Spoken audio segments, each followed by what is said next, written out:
Засгийн газраас эдийн засгийн эрх чөлөөний тухай хуулийг өргөн бариад буцаж татаж аваад бизнесийн эрх чөлөөний гэдэг хүрээнд оруулж ирсэн байна. Тэгэхээр яг энэ үзэл баримтлалын төвшөнд л бас би тодруулж асуух гэдэг юм л да. Уг нь бол эдийн засгийн эрх чөлөө гэдэг чинь олон улсаараа хэмждэг дөрвөн бүлэг 12 үзүүлэлт үхий. Энэ дотроо хуулийн засаглал, засгийн газрын хэмжээг энэнд оруулж хэмждэг. Засгийн газрын хэмжээ их байх тусмаа эдийн засгийн эрх чөлөөг хэмжээдэг, шилжүүлэх төсвийн оролцоо, эдийн засгийн зохицуулалт, зах зээлийн нээлттэй байдлыг дөрвөн бүлэг 12 үзүүлэлтээр эдийн засгийн эрх чөлөөг гаргадаг энэ төсжилүүр гарч идэг. Энэ 12-ын зөвхөн нэг нь өөрөө бизнесийн эрх чөлөө. Тэр бизнес фридом гэдэг зөвхөн нэг нь.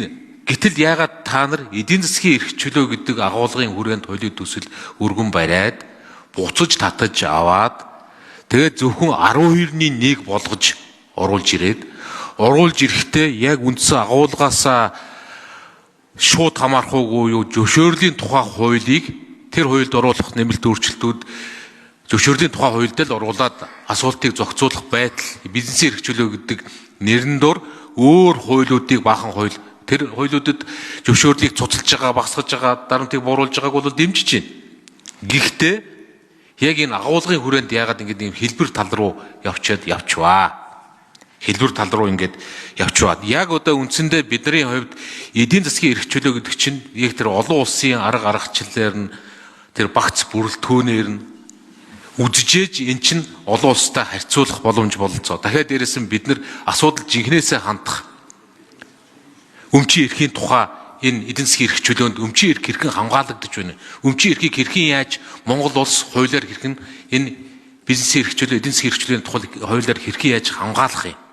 Засгийн газрын шодрог байдал, засгийн газрын тэр татаас шилжүүлэг төсвийн эзэлж байгаа хувь хэмжээ эдийн засгийн эрх чөлөөнд чинь ингэж нөлөөлдгөө гэд харьцуулбал энэ олон зүйлүүдийг та нар бүгдийг нь орхиод яагаад ингэж 12-ны 1 болгоод оруулчихж байгаа юм бэ?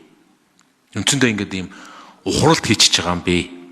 Энийн дээр нэг энэ хуулийнхаа үзэл баримтлалын төвшөнд нэг тайлбар өгөөч.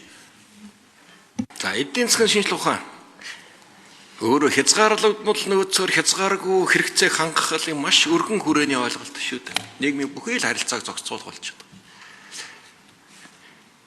байна. Бизнес эрх чөлөөний гэж оруулах нь их зохистой гэж үзсэн. Яг тодорхой. Өнгөрсөн хугацаанд 35 жилийн хугацаанд Монгол улсын бизнесийн орчинд үнэлгээ хийгээд ер нь бид нэр олон зүйлийг одоо үндсэн хууль заасан боловч баталгаажуулах ажлууд нэлээ тодорхой болгох, ойлгомжтой болгох зүйлүүд нэлээ орхигдсон байна гэж үзсэн. Тэгэхээр энэ бизнесийн үйл ажиллагаанд эрхийг баталгаажуул, шудраг өрсөлдөөнийг дэмжих, энэ бизнесийн доктортой байдал, өмчийн халдшгүй дархан байдал, бизнесийн нэр хүнд гээд төрийн эдийн засгт оролцоо, бизнес дэх орох оролцоо гэдэг. Ер нь энэ нэлээд үр дүнтэй гэж үзсэн. Бизнес эрх чөлөө. За энийг малгайн хууль болгоод дагаад бизнес орчин дотор хамгийн гол юм бол хөрөнгө оруулалтын орчинд их сул байна. Хөрөнгө оруулалтын орчныг сайжруулъягээд хөрөнгө оруулалтын дагсан 20 орчим хуулийн өөрчлөлтүүд. Хөрөнгө оруулалтаар одоо ялангуяа бидний одоо байнга ярьдаг одоо дээл үнэтэй хүүтэй байна, санхүүгийн салбар хүнтэй байна гэдэг тэрдэг энэ гадаадын банк хөрөнгө оруулалтыг оруулахын тэр цаад улсын хязгаарлалтыг чөлөөлсөн. Хөрөнгөний зах зээлд одоо шинэ хөрөнгө оруулалт оруулахыг их усууд татчих авчрахыг нээсэн. Ялангуяа шинэ бизнесийн орчныг хим лоюухан дата төвийн хөрөнгө оруулалтыг дэмжих. Энийгээ дагсан одоо ажлын байрны чөлөөлтөөс ахуулаад аялал жуулчлал хүнс хөнгөн үйлдвэрлэгээд манай ажлын байр хамгийн их бий болгож байгаа цаашид уурхаагаас ангид эдийн засгийг босгохын тулд тэргүүлж байгаа салбаруудаараа бид нэр ажил хүчний чөлөөлтийг үлдэр хийгээд татврын чөлөөлтийг хийгээд ингээд явж байгаа. Хөрөнгө оруулагч гомдол их байгаа нь тодорхой гарсан. Гомдлыг багасгах хэрэгтэй байгаа.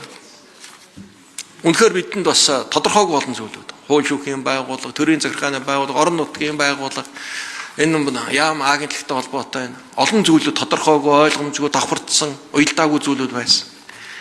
Тэгээд энэ болгоныг зохицохын тулд зайлшгүй зөвшөөрлийн асуудлыг хөндөж. Төрөөс эдийн засгт оролцож байгаа тэр зөвшөөрлөөр дамжин оролцож байгаа оролцоог тодорхой болгох нь зайлшгүй байна. Тийм болохоор энэ дагаад 99 хуулийг өөрчилж байгаа юм. Салбар дотор байгаа зөвшөөрлүүдийг түүсэн гэсэн үг шүү дээ. Хуульчилж өгч гэсэн үг. Хуулийн гадуур сайдын одоо эрх мэдлийн хүрээнд агентлагийн даргын эрх мэдлийн хүрээнд зохицуулж исэн олон тэр 4-500 зөвшөөрөл нэргүүч зөвшөөрлийн адил үйлчилж исэн захиргааны акт хэм хэмжээг л хуулчилж ил гаргаж зарим нь хүчингү болгож байгаа. Үүн дотроо зөвшөөрлийнхөө бүр 120 орчим зөвшөөрлийг төрийн бус мэргэжлийн байгууллагууд нь шилжүүл ял гэж байна. Хариулт бол үнэхээр хангалттай байна л да. Та хитрхи ерөнхий юм яриад байна. Хитрхи ерөнхий юм. Жишээ нь одоо ингээд бизнесийн эрх чөлөө гэж би эдийн засгийн эрх чөлөө гэдэг чинь энэс чинь та нар 12 бүлгээс нэгийг нь авчлаа. Энийнд одоо өмчийн эрхээ хамгаалуулах гэж байгаа иргэн энд хамаарахгүй юу? Хөдөлмөр хийж эдийн засгийн харилцаанд орж байгаа тэр ажилт нь энд чинь хамаарахгүй юу? Та нар асуудлыг битээ ингэж явцууруулал да. Энэ эдийн засгийн харилцаанд оролцож байгаа тэр бүх оролцогч нарыгоо хэрхэн яаж дэмжих үү? Тэднэрт яаж эрх чөлөөг өгөх үү гэдэг энэ том үжил санааны төвшөнд бууган засгийн газрыг өмнө нь хандаж гэн гэж ойлгосон. Тэгээд бодлого концепцээ өөрчлөөд ингээд явчихна лээ. Тэгэхээр яг одоо үндсэндээ Монгол улсад тулгамдж байгаа асуудал чинь үндсэн хуулийн дараа эдийн засгийн суур хуулиудыг салбар бүрийн хэдэн зуун хуулиар эрэмдэглээд тайчихсан дураараа энэ асуудалд хандаж бол. Та бүхэн хуулийн асуудлаар өмнө бас уулзаа санал бодлоо солилцож олон зүйл дээр санал нийлж байсан. Одоо засгаас оруулж ирсэн бизнес эрхчлэлийн тухай хуулийн төсөл ардчилсан намаас оруулж ирсэн эдийн засгийн эрхчлэлийн тухай хуулийн төслийг бүх залтаар нь харьцуулт хийсэн. Юу нь ер нь 90% ижил төстэй л байлаа шүү дээ. Нэг шалгараад нэг өөр л байгаа юм байхгүй шүү дээ. Энд чинь бидний өнгөрсөн туулсан түүх бид хамгийн давуу талтай нь юунд алдснаа ойлгоод байна, юу засгаа мэдээд байна. Ерөөсөн үнд цүүдийн зөрчлийн ялгаатай байдал байхгүй. Харьцуулт хийсэн. Энийг би танд өгнө. Би бүр заавал харьцуул гэдээ харьцуулт хийсэн юм. Ижил төстэй олон зүйлүүд байна. За одоо тэгээд би бол ийм зүйл хэлж байгаа. Арслан намын нөхдөд улс төрчгүй хамтраад ажлын хэсэг их хурлын дарга хамт байгуулж өгөөд ингээд их хурлын хамтын бүтээл, парламентын хамтын бүтээл болгоод энэ дээр нэг улс төрчгүйгээр хамтын бүтээл болгоод улс төрийн намууд өстө үндэсний хэмжээний зөвшөлтөө хийгээд Монгол улсынхаа эдийн засаг бизнес орчинг нэг сайжруулаад явчих.